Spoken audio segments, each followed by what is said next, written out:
If we think about the Ukraine war, the conflict has been stepped up on both sides in anticipation of a new president who will make an effort to come to a peace deal. That's going to be a very long, drawn-out effort, nothing like the 24 hours that he originally spoke about.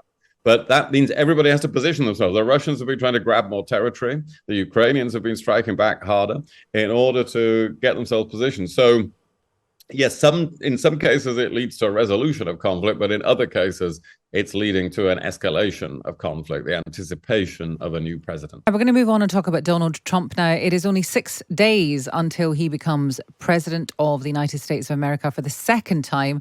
And interestingly, today prosecutors say he would have been charged with election interference if he hadn't won in November. William Hague, I understand, I mean, those are the rules, but it's slightly crazy, isn't it? Well, yes, in most democracies, the law would apply, and you wouldn't become immune. You would not become immune from prosecution just by getting into government again. So to us, that is a very strange notion. And of course, what it will always be deeply worrying what happened on January 6th, 4 years ago, the storming of the Capitol. But he is going to be the president again. Everybody is going to have to deal with him. He's going to be the most powerful man in the world, in the democratic world. And so to some extent, governments have to just move on and deal with that, and literally deal with it, because the main thing about him is he sees himself as a deal maker. Remember last time how much he chased a deal with North Korea, with Jong-un, which was very unlikely to happen, but he really chased after that deal. He wanted to show that he can settle a thing that had been disputed for decades. And so he may not succeed in those things, but that's the thing to remember about him. When he says something, he's looking for a deal. He's raising the stakes to make a deal. When he says you all have to spend 5% of your national income on defense, he also certainly doesn't mean that, but he probably means 3%. And that would be a very big thing in itself. From a global perspective, then, for people out with America, clearly people are split on Donald Trump. Some people, think he's a go-getter, someone who gets things done. They like the way he does his politics, and other people they feel they're not fans of him, of the things he does, the things he says. However, is it fair to say that Donald Trump, or even the threat of Donald Trump, the arrival of Donald Trump, imminent as it is, actually does focus minds? For example, if you look at what's happening in the Middle East right now. Now, Joe Biden will say that this possible ceasefire that's approaching is down to him. But many people will say, William, actually, it's because Donald Trump said, if this isn't sorted by the time I get into the White House, then all hell will be unleashed on both sides. Yes, one can argue all hell has already been unleashed. So how different would that be? Nevertheless, yes, there is a point here that people want to clear the decks. So in that case, it might be helping to resolve a conflict. In other cases, of course, if we think about the Ukraine war, the conflict has been stepped up on both sides in anticipation of a new president who will make an effort to come to a peace deal. That's going to be a very long, drawn-out effort, nothing like the 24 hours that he originally spoke about. But that means everybody has to position themselves. The Russians have been trying to grab more territory. The Ukrainians have been striking back harder in order to get themselves positioned. So yes, in some cases it leads to a resolution of conflict, but in other cases it's leading to an escalation of conflict, the anticipation of a new president. Kezia, some people say that because Joe Biden is on his way out, he's 6 days from the end of his political career, which I think is something like 54 years long. He's searching for his legacy. Perhaps he's hoping that his legacy is bringing an end to what is going on in Gaza between Israel and Hamas. But other people will say, well, actually, your legacy is Donald Trump. I think his legacy is one for most of of Europe to learn very closely, and that is there's no point in having a strong economy if the people who got you into office don't feel the benefits of it. I think that's probably more than anything what we'll remember his presidency for, was that strong lesson that's now landing on our shores.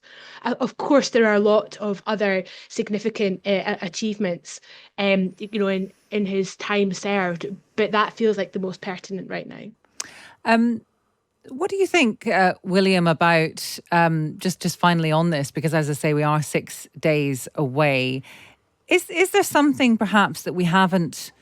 Well, what about the situation with tariffs? I mean, there's some disagreement about whether he's going to unleash hell when it comes to tariffs. There's a piece in the Times today, ministers saying that no, he's not going to do this. He's not going to impose these blanket tariffs straight away. We've spoken to an economic advisor who thinks, no, he absolutely is.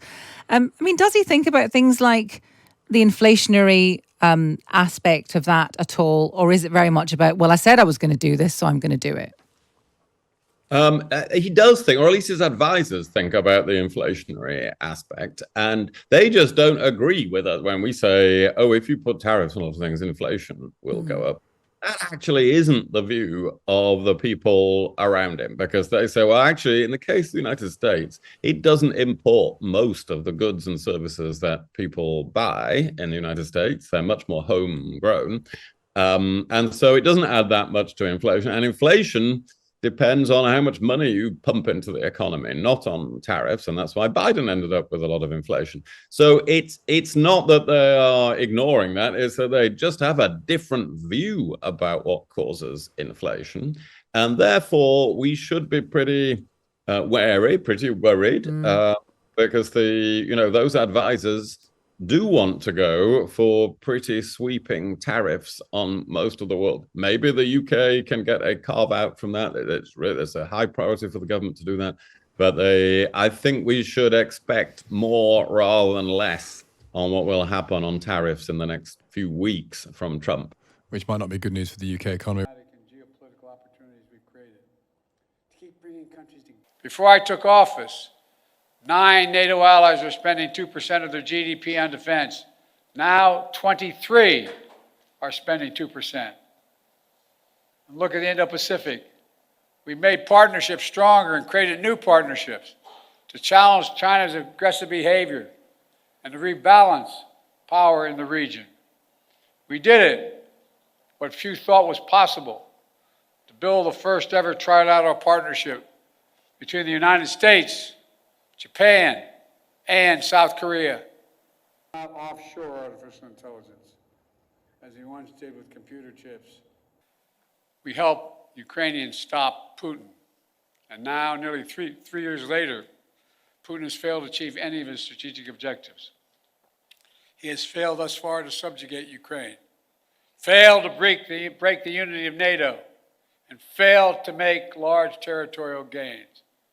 There's more to do. We can't walk away. We rallied 50 nations to stand with Ukraine, not just in Europe, but for the first time in Asia as well. Years, and now President of the United States.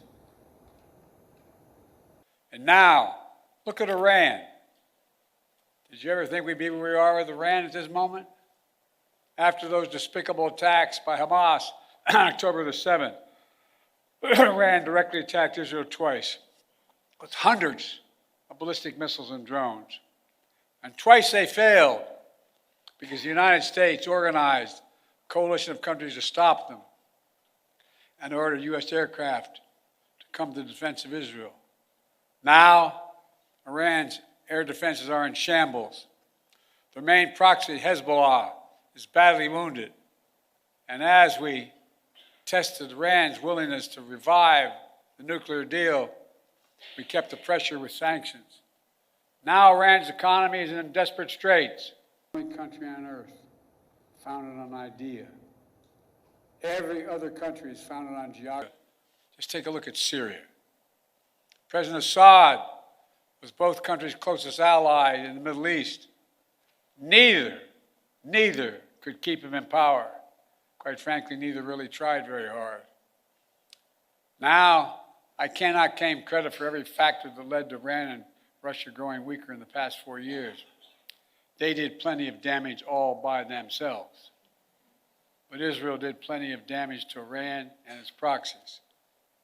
But there's no question, our actions contributed significantly. And now major authoritarian states are aligning more closely with one another. Iran, Russia, China, North Korea. But that's more out of weakness than out of strength. So as the new administration begins, the United States is in a fundamentally stronger position with respect to these countries. When I took office, our nation had become stronger at home, or stronger in the world. And now, today, I can report to the American people we're in a better strategic position in the long-term competition with China than we were when I took office. You all recall, many experts believe were predicting it was inevitable that China's economy would surpass ours. According to many predictions, that would happen by the year 2030 or shortly thereafter. But we in this room said no. If we make the investments in ourselves, if we protect our workers and technologies, that will not happen. Now, according to the latest predictions, on China's current course, they will never surpass us. Drawing closer to our Pacific allies to defend our shared security and prosperity. So when I took office, I had a choice. Ultimately, I saw no reason to keep thousands of servicemen in Afghanistan. I think I have my schedule with me, and I keep on my, I don't here, I don't have, but I keep on the back of my card the actual number of dead and wounded that occurred in our longest war, to remind myself. Keep spending hundreds of millions of dollars a day. We're no longer doing that. In my view, it was time to end the war and bring our troops home, and we did. Defending democracy, targeting corruption, addressing migration, increasing prosperity. And from the moment I entered office, I also worked to free as many Americans as possible being held hostage, wrongfully detained overseas. We brought home more than 75 Americans by last count. In some cases, it took months, even years of effort, like the prisoner swap with Russia over the past summer. A feat of diplomacy involving many of you and involving multiple countries who joined complex negotiations at our request. Another example of the power of our alliances. And if you want more evidence, it was seriously weakened Iran. When I took office, we were no longer part of the International Climate Agreement. We announced on day one that we would join the Paris Accord, rejoin. And we've led by example.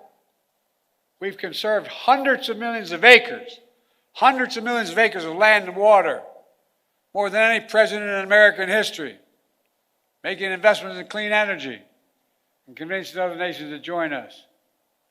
Thanks to our efforts, the world has reached the goal of investing $100 billion every year in public and private funds to reduce greenhouse emissions, to drive down the cost of clean energy, to help developing nations adapt to climate change. To Amir Qatar today, I look forward to speaking with President Sisi soon. And new challenges will certainly emerge in the months and years ahead. But even so, it's clear my administration is leaving the next administration with a very strong hand to play. And we're leaving them in America with more friends and stronger alliances, whose adversaries are weaker and under pressure. And America that once again is leading, uniting countries, setting the agenda, bringing others together behind our plans and visions. In America, which is no longer at war, which has made historic investments in American workers, American energies, American factories, generating the strongest economy in the world, which is now in a much better position to win the future against any competitor. May God bless you all, and may God protect our troops. Thank you, thank you, thank